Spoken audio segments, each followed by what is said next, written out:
बिहार के पूर्व मुख्यमंत्री भोला पासवान शास्त्री जी की जयंती मनाई जा रही है जनता दल यूनाइटेड की तरफ से। खासतौर पर हमारे बातचीत करने के लिए हमारे साथ बिहार विधानसभा में उपाध्यक्ष हैं और बिहार सरकार में पूर्व मंत्री हैं महेश्वर हजार जी। उनसे बात करते हैं। सर, क्या कुछ तैयारी है खासतौर पे पासवान जी की जयंती को? देखिए, भोला पासवान शास्त्री जी महान व्यक्तित्व के धनी लोग थे और हम लोग सेकेंड गांधी कहते हैं। जिस समय में इनकी मृत्यु हुई थी मात्र 600 कुछ रुपया था। इनको न आवास है न कोई बाल बच्चा था, लेकिन जो भी किए बिहार के लिए किए, देश के लिए किए। तो वैसे महान व्यक्तित्व के जो स्वतंत्रता सेनानी भी थे भोला पासवान जी का, उनका जयंती कल हम लोग बड़ी धूमधाम से बृहद पैमाने पर पूरे बिहार से जो सारे के सारे जो दलित प्रकोष्ठ के लोग हैं, सारे के सारे लोग एकत्रित हो रहे हैं और भारी संख्या में भीड़ जुटेगी। और हम लोग भोला पासवान शास्त्री जी के बताए हुए रास्ते पर चलने का काम करेंगे और जो हमारे आए हुए जितने भी लोग रहेंगे उनको भी हम लोग आग्रह करेंगे कि जो इनके व्यक्तित्व से, इनके जीवनी से आप लोग सीखने का काम कीजिए और किस तरह से बिहार के उन्होंने 3 बार मुख्यमंत्री रह के सेवा करने का काम किया है निस्वार्थ भाव से।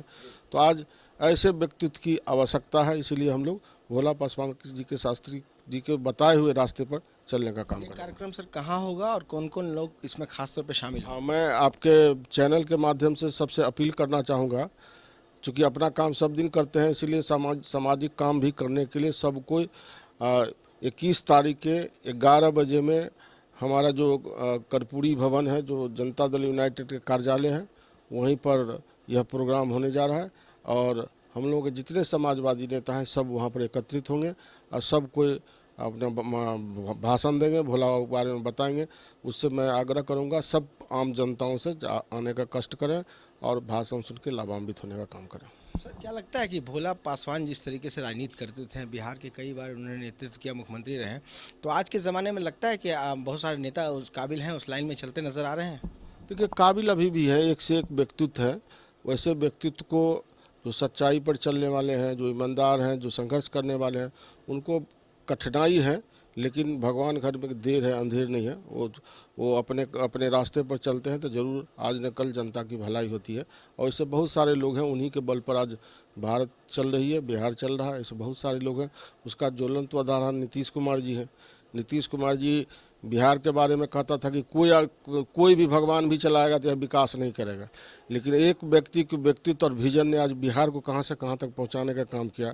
चाहे रोड के सेक्टर में हो, चाहे बिजली के सेक्टर में हो, चाहे पुल पुलिया के सेक्टर में हो, चाहे लॉ एंड ऑर्डर के सेक्टर में हो, सब सेक्टर में उन्होंने काम करने का काम किया। जिस तरह से महिला सशक्तिकरण के लिए नीतीश कुमार जाने जाते हैं पूरे भारत में, तो महिलाओं को जिस तरह से घर से नहीं निकलती थी, लेकिन जब से नीतीश कुमार जी का राजपाट हुआ तो देखिए बच्चियां जो है साइकिल से स्कूल जाने का काम कर रही हैं। और आरक्षण देने के बाद आज जिसमें पहला राज्य रहा जो आरक्षण, हाँ, खास करके मैं दलित समाज की ओर से कहना चाहूँगा, नीतीश कुमार जी ऐसे व्यक्तित्व हैं जो आज बाबा भीमराव अम्बेडकर ने जो सपना देखा था, वह सपना जमीन पर उतारने का काम किया। उसका नाम है नीतीश कुमार जी, जो आज पंचायती राज में आरक्षण देके भिन्न भिन्न प्रतिष्ठित पदों पर आज दलित समाज के लोग भी, अनुसूचित जाति जनजाति के लोग भी उस पर बैठ रहे हैं, अति पिछड़ा के लोग बैठ रहे हैं। ये नीतीश कुमार जी की देन है। इसलिए एक व्यक्ति के व्यक्तित्व से, एक विजन से आज बिहार से कहाँ तक गया। बहुत सारे अभी भी ईमानदार हैं। उसी का भोला पासवान शास्त्री जी का ट्रू कॉपी समझिए नीतीश कुमार जी हैं, जो ईमानदारी से बिहार को चला रहे हैं, बिहार का विकास कर रहे हैं और आने वाला समय में मैं समझता हूँ कि देश में भी राजनीति करेंगे। ऐसा नहीं लगता सर कि आरक्षण के मामले को बार बार बदलाव करने की कोशिश में भारतीय जनता पार्टी या आरएसएस के लोग जो बयान आता है, तो कम से कम ये ज़रूर है कि जो आप लोग हैं या भोला पासवान जी रहे हैं, उनके वजह से आज आरक्षण लागू है, जो लोगों को फ़ायदा मिल रहा है? देखिए, आदरणीय नेता नीतीश कुमार जी के कार्य करने का एगो अलग प्रक्रिया है। नीतीश कुमार जी भारतीय जनता पार्टी के साथ रहें, चाहे राजद के साथ रहें, वो अपने अनुकूल जो जनहित में होता है उसी अनुकूल राजपाट चलाने का काम करते हैं। किसी के दबाव में आदरणीय नेता नीतीश कुमार जी नहीं करते हैं। इसलिए नीतीश कुमार जी के प्रशंसक महिलाओं में खास करके ज़्यादा से ज़्यादा है, अति पिछड़ा में ज़्यादा से ज़्यादा है। लोग पसंद करते हैं, जो बुद्धिजीवी है वो जानते हैं कि नीतीश कुमार का देन ही है जो आज दिन में लोग नहीं निकलता था डर से, लेकिन आज बिहार का इतना लॉ एंड ऑर्डर ठीक हो गया, रोड ठीक हो गया। जिसको हम लोग पूर्णिया जाते थे तो 12 घंटा लगता था, 14 घंटा लगता था, आज हम लोग 5 घंटा में पूर्णिया पहुंचने का काम करते हैं, किशनगंज पहुंचने का काम करते हैं। तो सारा का सारा चीज़ नीतीश कुमार जी का श्रेय है इसमें। इंडिया अलायंस को भी बनाने में नीतीश कुमार जी की अहम भूमिका रही, जो देश और दुनिया में आज जो है कि एक अलग पहचान बन रही है एक तरह से देखें तो। स्वाभाविक बात है, आदरणीय नेता नीतीश कुमार जी के जो लोग कुछ लोग हल्का समझ रहे थे, पूरे देश के कश्मीर से कन्याकुमारी तक के सारे राजनीतिक दल के लोग को जुटा देने का काम किए। और सब कोई इनके व्यक्तित्व से, इनके आस्था से, इनके ईमानदारी से सब कोई प्रभावित है।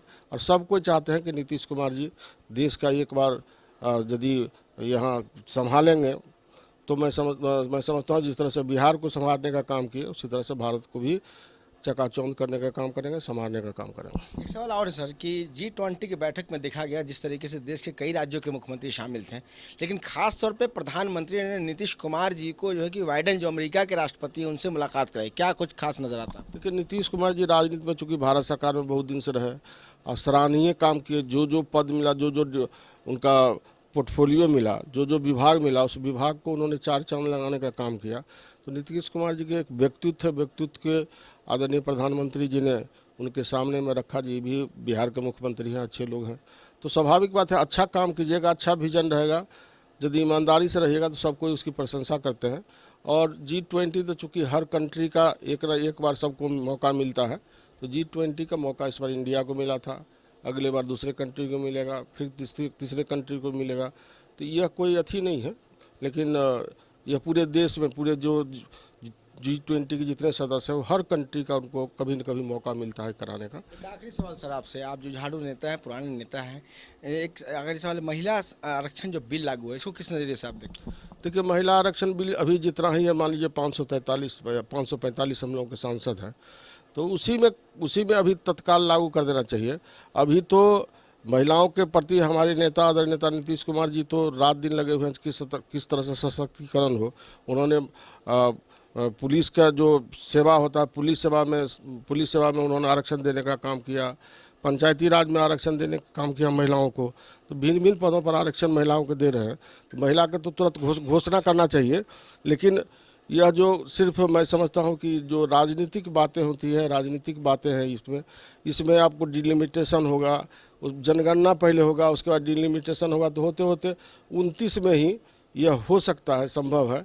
और इससे बिफोर चुनावी शगुफा भी कर सकते हैं। हाँ, यही समझिए, चुनावी शगुफा समझिए, या लोगों को एक दिमाग बदलने का जो समस्या है अभी उसे डाइवर्ट करने का यह मौका है। चलिए, बहुत बहुत शुक्रिया बातचीत करने के लिए। महेश्वर हजारी जो कि बिहार विधानसभा के उपाध्यक्ष भी हैं, और इनका साफ तौर पर मानना है कि जिस तरीके से आज भोला पासवान जिनकी जयंती है, पूर्व मुख्यमंत्री रह चुके हैं बिहार के कई बार, और ऐसे लोगों के मतलब तरीके से आज राजनीति को चलने की ज़रूरत है, नेताओं को सीखने की ज़रूरत है।